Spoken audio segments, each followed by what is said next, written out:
আপনারা ইতিমধ্যে জেনেছেন এই মানব পাচারকারের মাধ্যমে আমাদের এলাকার 2 থেকে 3 জন ছেলে সলিল সমাজে হওয়ার খবর পাওয়া গেছে, আপনারাও জেনেছেন।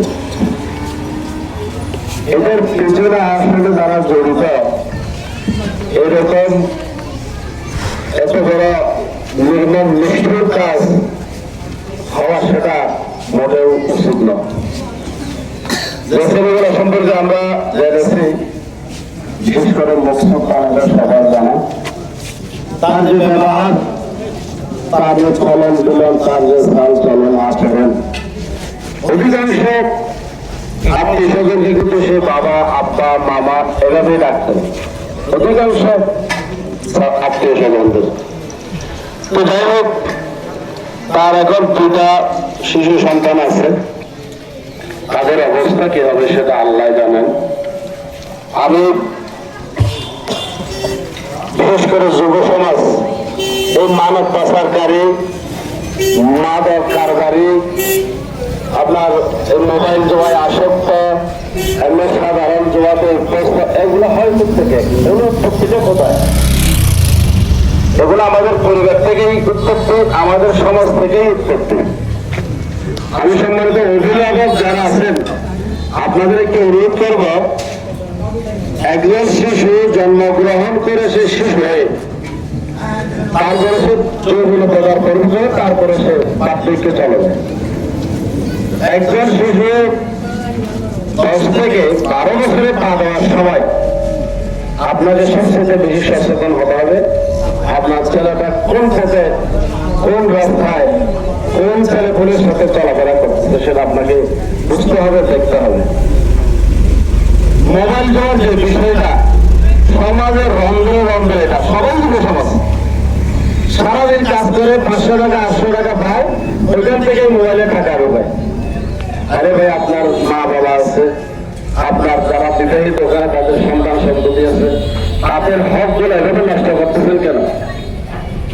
সবার প্রতি অনুরোধ রাখবেন, ওই সমস্ত কাজ থেকে আমরা ফিরে আসি। আর যুব সমাজ ভাইদের একটু দৃষ্টি আকর্ষণ করবো, অনুরোধ করবো, আমরা কোনোদিন কল্পনা করি আমাদেরকে এই অবস্থায় আসতে হবে, এই বয়সে আসতে হবে, আমরা কল্পনা করি সেটা তোমাদের এই অবস্থা। তোমরা একজন বাবা হবে, নানা হবে, দাদা হবে, চাচা হবে, সেটা বিশেষ করে যৌবন অবস্থায় সেটা বোঝা যায় না। সুতরাং নিজের জীবনটাকে সুন্দরভাবে গড়ে তুলুন, যাতে সমাজের কোনো মানুষ তোমার প্রতি খারাপ চোখে না দেখে। সন্ধ্যাবেলায় মগরিবের পরে আমাদের প্রাইমারি স্কুলের সামনে হাই স্কুলের ঘেরায়, মানে বারান্দায় রাত কতক্ষণ থেকে তাদের কারণে 11 পরে গেলেই ওখানে লোক পাওয়া যাবে, মাগরিবের পরে গেলেই ওখানে লোক পাওয়া যাবে। আমি এলাকাবাসীর প্রতি অনুরোধ করবো, আপনারা জিনিসটা একটু মাগরিবের পরে গিয়ে মাঝে মাঝে কিছু মুরব্বী লোকজনকে যদি দেখেন, মনে হয় এটা বন্ধ হবে। আর ওখানে যারা যাও তাদের অনুরোধ করবো ওই জায়গায় আর যাবে না। ওখানে যদি আমরা কাউকে পাই তাহলে তাদেরকে আমরা প্রশাসনের কাছে হস্তক্ষেপ করব। যাই হোক, অনেক কথা বললাম। সবাইকে নিজের সন্তান সন্ততির প্রতি একটু সতর্ক থাকবেন, প্রশাসনের দৃষ্টি আকর্ষণ করবো, যাতে ভবিষ্যতে আপনারা এই ধরনের মানব পাচারকারীর কবল করে আমাদের কোন সন্তান সন্ততি যাতে এভাবে আন্দামান সাগরে গিয়ে সলিল সমাজে দিতে না হয়, সেই জন্য আপনারা সেটার ব্যবস্থা করেন। এবং সবাইকে এটার থেকে সজাগ হওয়ার জন্য অনুরোধ জানিয়ে আমি আমার সংক্ষিপ্ত কথাকারে শেষ করছি। আসসালামু আলাইকুম।